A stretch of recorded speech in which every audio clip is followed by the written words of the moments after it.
మరి దీన్ని పౌర పరిపాలన అన్నాం, దీన్ని మిలిటరీ పరిపాలన అన్నాం. కారణం ఏంటి అంటే ఈ పరిపాలనా కాలంలో ఉన్న అధికారి మిలిటరీ అధికారి, తద్వారా ఏర్పడిన పరిపాలన మిలిటరీ పరిపాలన అంటున్నాం. పౌర పరిపాలన అంటే సివిలియన్ అధికారి.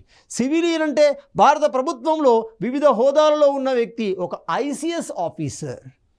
ఒక ఐసిఎస్ అంటే ఇండియన్ సివిల్ సర్వీసెస్ ఆఫీసర్ ఈ పరిపాలన కొనసాగించాడు కాబట్టి ఆ పరిపాలన మనము సివిలియన్ గవర్నమెంట్ లేదా పౌర పరిపాలనా కాలంగా పిలుస్తాం. 1950 జనవరి నుండి 52 వరకు కొనసాగుతుంది.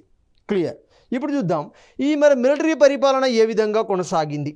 ఇక్కడ ఒక విషయాన్ని గమనించాలి. మరి మిలిటరీ అధికారిని నియమించడానికి గల కారణాలు 2 ఉంటాయి.